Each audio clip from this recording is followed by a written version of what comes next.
A woman walks into a hospital room, her grandmother barely clinging to life. The machines beep frantically as doctors deliver devastating news. The surgery costs $500,000 and insurance won't cover it. With no family wealth and nowhere to turn, she faces an impossible choice. But then a stranger in an expensive suit approaches her in the hallway with an offer that will change everything forever. This isn't just another romance story.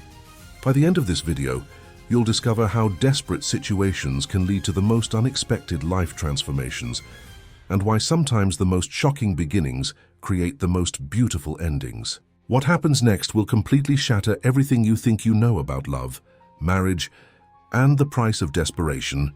Picture this. You're sitting in a sterile hospital waiting room at 3 in the morning, the smell of disinfectant burning your nostrils. 24-year-old Emma Chen clutches her grandmother's medical bills with trembling hands. The numbers blur together through her tears. But one thing is crystal clear. Without immediate surgery, the woman who raised her will die within 48 hours. The fluorescent lights buzz overhead, casting everything in that sickly hospital glow that makes even healthy people look like ghosts. Emma's phone shows 17 missed calls from bill collectors. Her bank account sits at negative $47, and her credit cards are maxed out from previous medical expenses. She's already sold everything she owns: her car, her laptop, even her mother's jewelry that her grandmother had saved for her.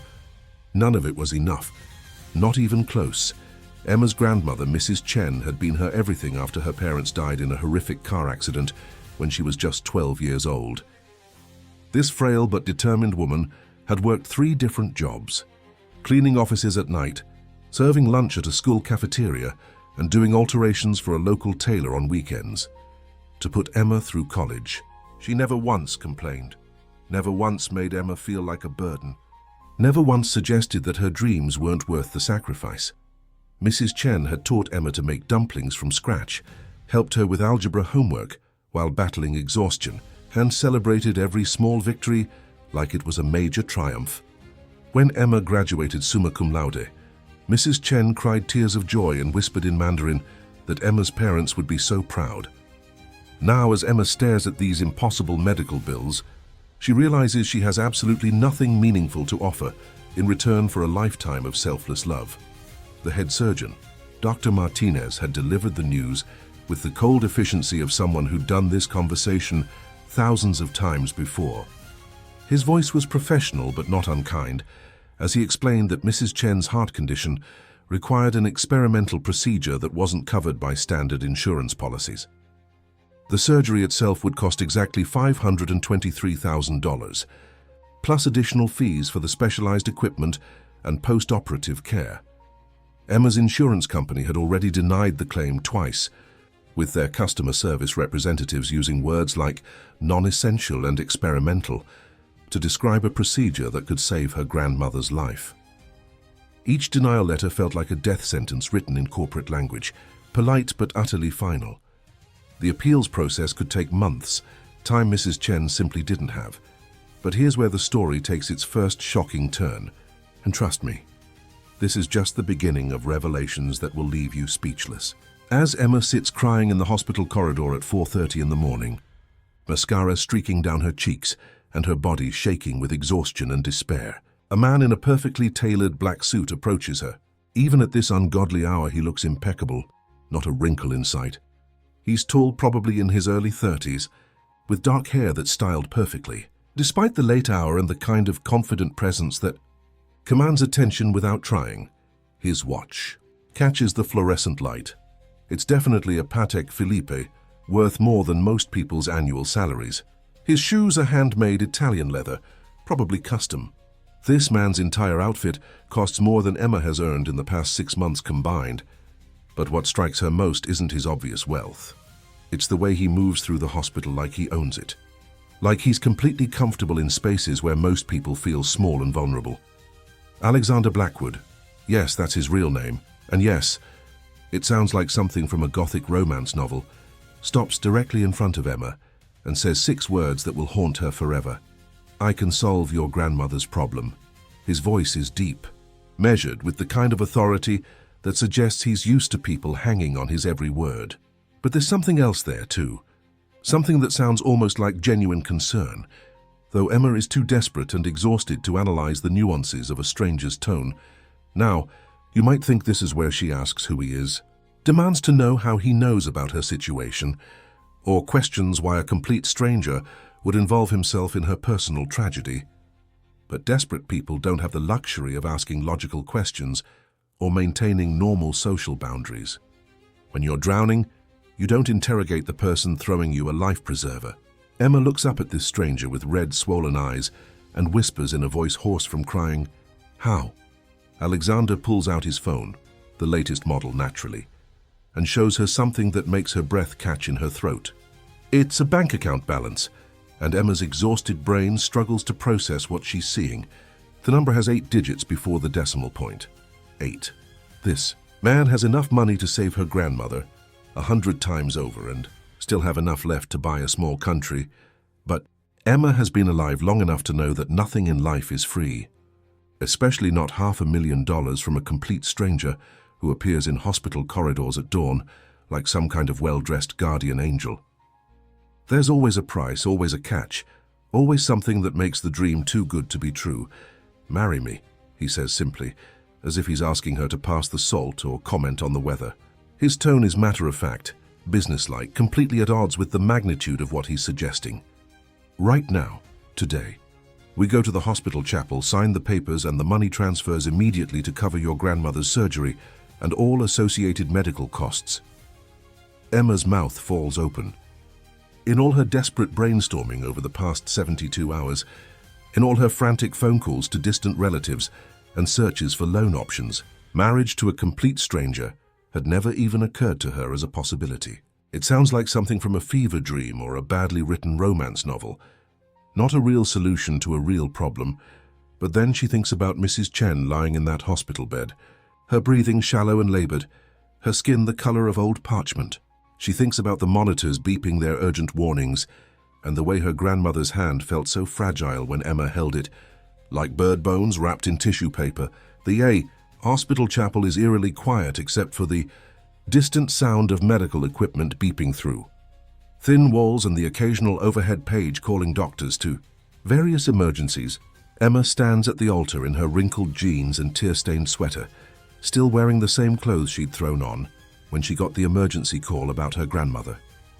She hasn't slept in 36 hours, hasn't eaten in almost as long, and she's pretty sure she's making the most insane decision of her life. Alexander, meanwhile, looks like he's attending a board meeting. He adjusts his platinum cufflinks with the same careful attention he probably gives to million-dollar contracts. His posture is perfect, his expression calm and controlled. If he has any doubts about marrying a complete stranger at 5 in the morning, he certainly doesn't show them. The entire ceremony takes exactly 7 minutes and 32 seconds. Emma knows because she finds herself staring at the clock on the wall, trying to process the surreal nature of what's happening. The hospital chaplain, Father Rodriguez, had married over 2,000 couples in his 40-year career, but even he seems puzzled by the urgency and strange circumstances surrounding this particular wedding.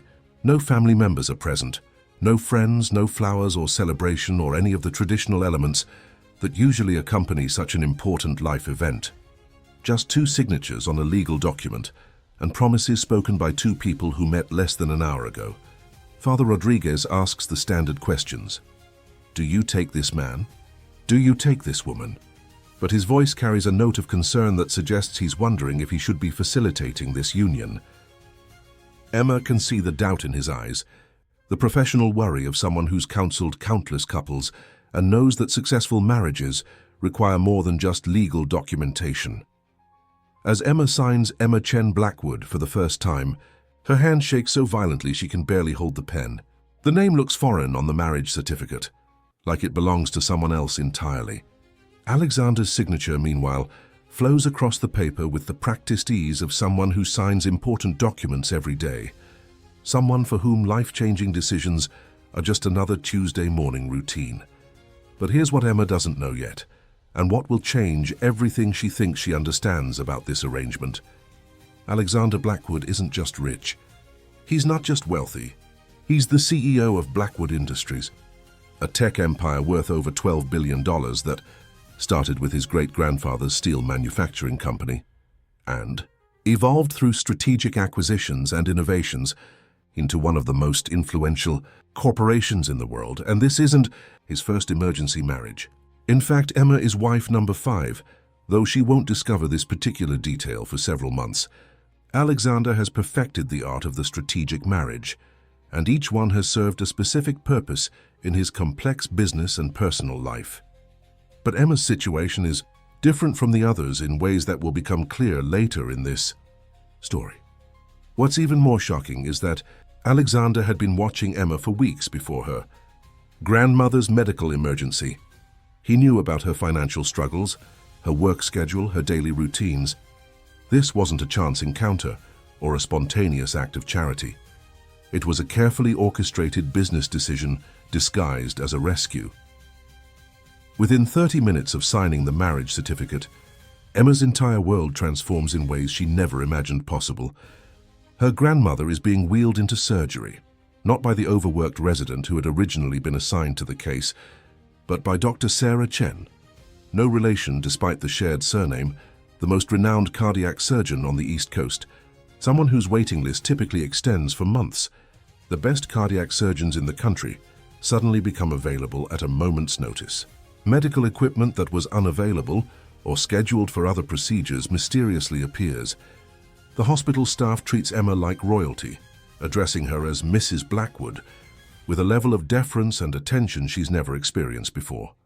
Nurses who had been politely dismissive 12 hours earlier now hang on her every word and anticipate her needs before she even expresses them. Alexander disappears immediately after the ceremony, leaving Emma with only a business card and a single instruction delivered with the same casual authority he'd used to propose marriage.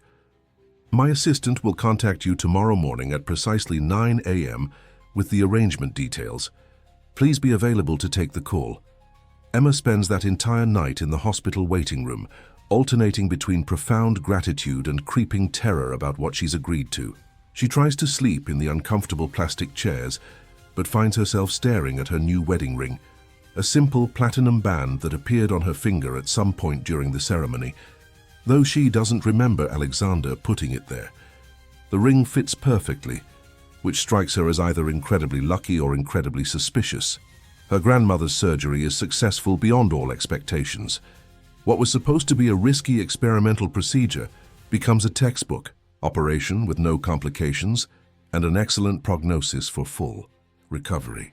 Dr. Chen emerges from the operating room with a smile that Emma hasn't seen from any medical professional in weeks, announcing that everything went better than they could have hoped. But as Emma sits by her grandmother's bedside, watching the steady rhythm of the monitors that now indicate stability rather than crisis, she realizes that she knows absolutely nothing about the man she just married. She doesn't know where he lives, what he likes to eat for breakfast, whether he's ever been in love, or what he expects from their arrangement.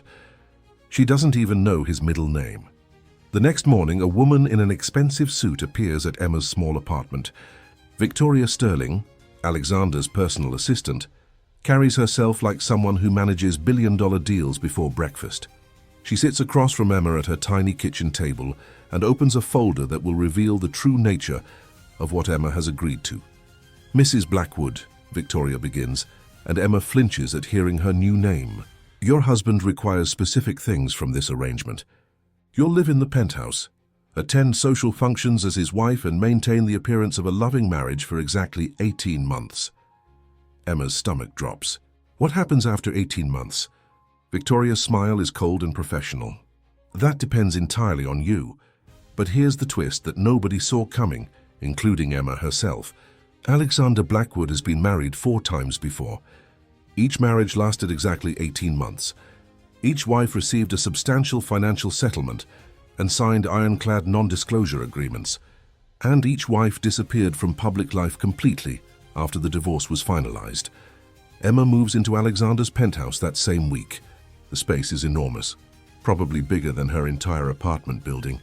Floor-to-ceiling windows overlook the city, and every piece of furniture costs more than most people's cars. But despite the luxury, the place feels as cold and sterile as the hospital where this all began. Alexander establishes the rules immediately. They sleep in separate bedrooms. They eat breakfast together at 7 a.m. sharp. Emma attends social functions and charity galas as the devoted wife, smiling and playing her part perfectly. And under no circumstances does she ask about his business or his previous marriages. For the first month, this arrangement feels like the strangest job interview of Emma's life.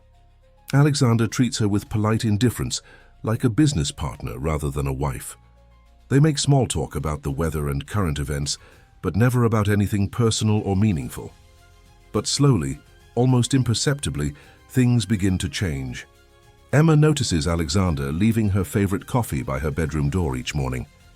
When she mentions loving old movies during one of their scripted conversations, a vintage film collection appears in the living room.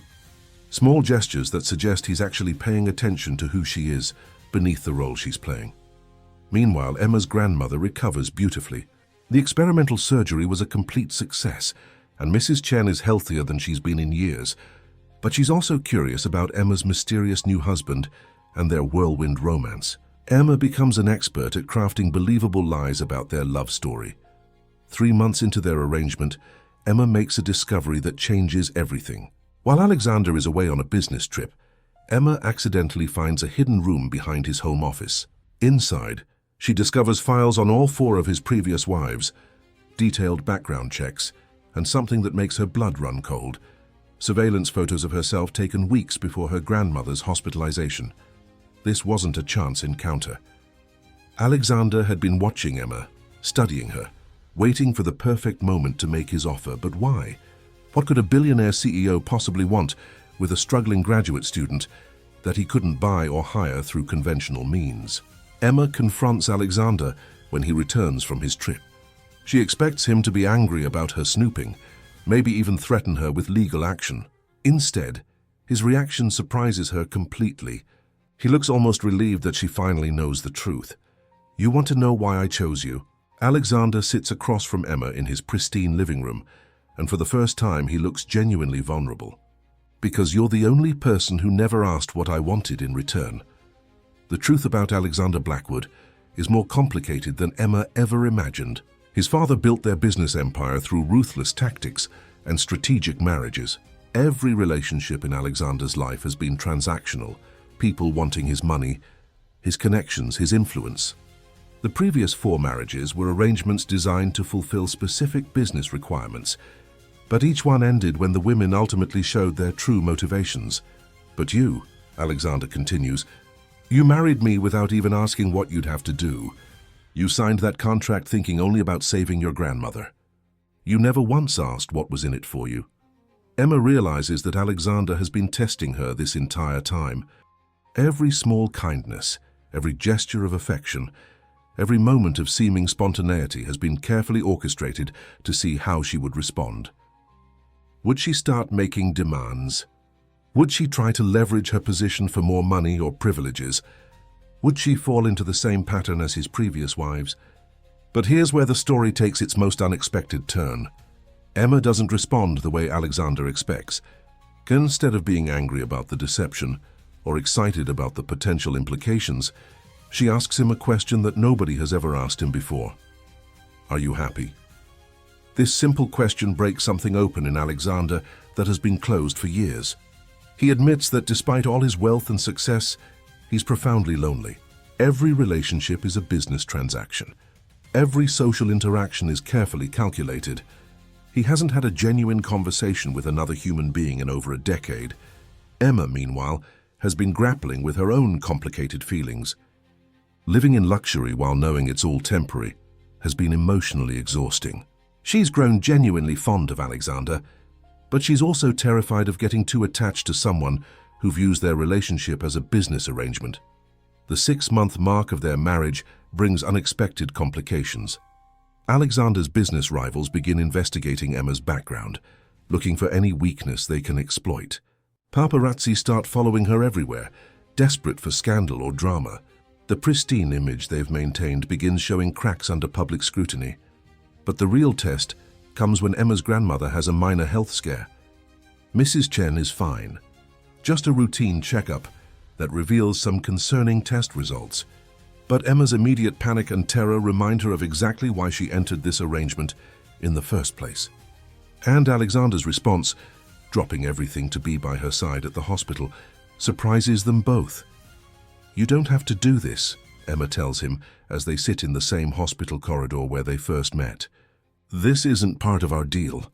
Alexander looks at her with an expression she's never seen before. "Maybe that's exactly why I want to." But just as Emma begins to believe that their relationship might be evolving into something real, she discovers the most shocking truth of all. The 18-month timeline isn't arbitrary. It's tied to Alexander's father's will. To maintain control of Blackwood Industries, Alexander must be married for at least 18 months to a woman who meets specific criteria. Emma fits those criteria perfectly. The will also contains a clause that Emma doesn't know about yet. If Alexander's marriage lasts beyond 18 months and appears to be based on genuine affection rather than convenience, he inherits an additional trust worth $2 billion. Money that he plans to use for philanthropic purposes, including funding experimental medical procedures for people who can't afford them, people like Emma's grandmother. With only 2 months left in their arrangement, both Emma and Alexander face an impossible choice. Emma could walk away with enough money to secure her grandmother's future health care and her own financial independence. Alexander could fulfill his legal obligations and continue his carefully controlled life. But both options require them to abandon something that has grown into the most genuine relationship either of them has ever experienced. The turning point comes during a charity gala where they're both playing their public roles perfectly. Emma watches Alexander give a speech about the importance of supporting medical research, and she realizes that despite all the deception and manipulation that brought them together, the man she's gotten to know over these months is genuinely good. Alexander, meanwhile, watches Emma interact with other guests, not with the calculated charm of someone trying to impress, but with genuine warmth and interest in other people's stories. She asks about their children, remembers details about their lives, treats billionaire CEOs and waitstaff with exactly the same kindness. He realizes that somewhere along the way, he stopped thinking of her as part of a business arrangement and started thinking of her as home. But the most shocking revelation is still to come. 3 weeks before their 18-month deadline, Emma receives a call that changes everything. Her grandmother, now healthy and vibrant thanks to the surgery, reveals that she's been doing some investigating of her own. Mrs. Chen has discovered the truth about Alexander's previous marriages and the terms of his father's will.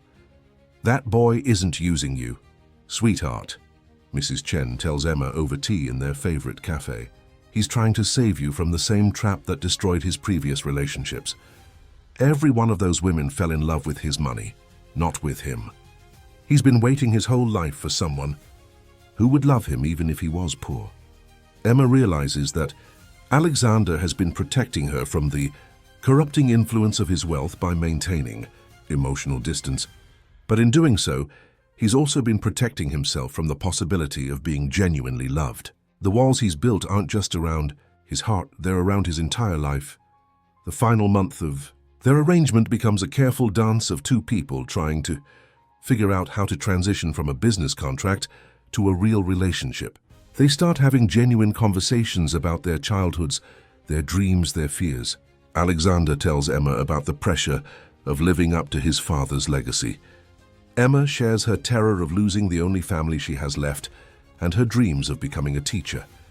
But Emma also makes a decision that Alexander never saw coming. 2 weeks before their contract expires, she tells him that she's planning to leave regardless of what he decides. Not because she wants to, but because she refuses to be another person in his life who stays for his money. "If you want me to stay," Emma tells him, "it has to be because you want me, not because your father's will requires a wife or because it's convenient for your public image. I won't be another transaction." Alexander's response determines everything that happens next. Instead of trying to convince her with logic or financial incentives, he does something that nobody in his life has ever done. He tells her the complete truth about everything: his business, his family history, his previous marriages, and most importantly, his feelings for her. "I've been in love with you since the day you asked if I was happy," Alexander admits. "But I didn't know how to separate that from everything else that's complicated about my life." I've never had a relationship that wasn't fundamentally about what I could provide for someone else.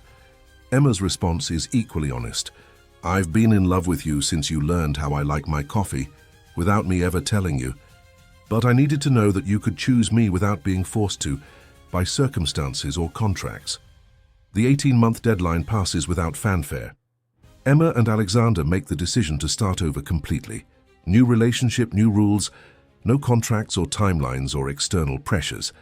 Alexander steps back from some of his business responsibilities to focus on the philanthropic work he's passionate about.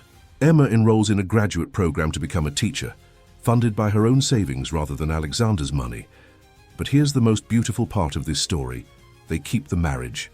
Not because of legal requirements or business arrangements, but because they want to build a life together. They move out of the sterile penthouse and buy a smaller place that feels like a home rather than a showroom. Emma's grandmother becomes the family Alexander never had, treating him not like a billionaire CEO, but like a grandson who needs more vegetables in his diet and warmer clothes in winter. Alexander discovers the joy of having someone worry about him for reasons that have nothing to do with stock prices or board meetings. They have fights about normal things, whose turn it is to do dishes, where to spend holidays, whether to get a dog.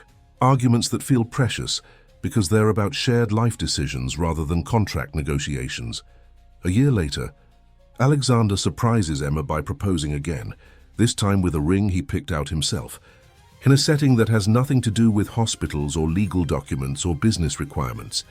Just two people who found love in the most unexpected circumstances and decided to choose each other every day moving forward. Emma's answer is immediate.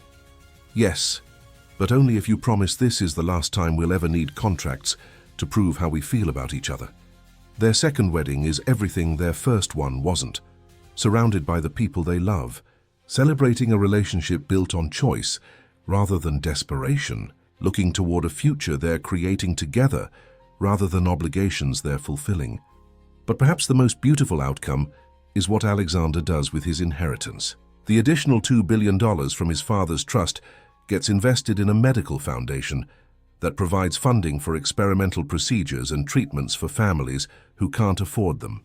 Emma becomes the foundation's director, using her experience to help other people facing impossible medical costs and desperate choices.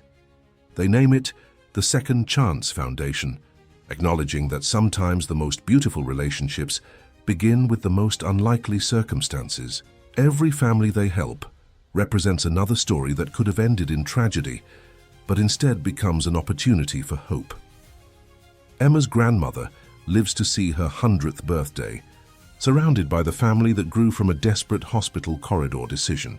Alexander learns that wealth means nothing without people to share it with. And both of them discover that the most valuable things in life, love, trust, genuine connection, are the only things that can't be bought, sold or contracted. 3 years later, when people ask how Emma and Alexander met, they simply smile and say it was in a hospital. They leave out the parts about contracts and business arrangements and 18-month deadlines, because while those details are true, they're not the real story.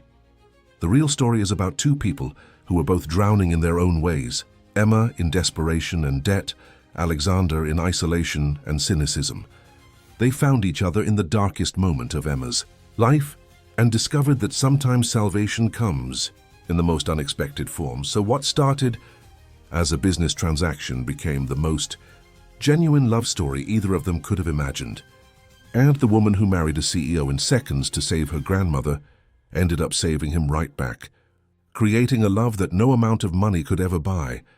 If this story reminded you that the most beautiful relationships often begin in the most unexpected ways, make sure to subscribe for more incredible true stories about love, transformation, and second chances. And click the video I'm suggesting next. It's about another woman who made an impossible choice that changed her entire life forever. Trust me, you won't believe what happens next.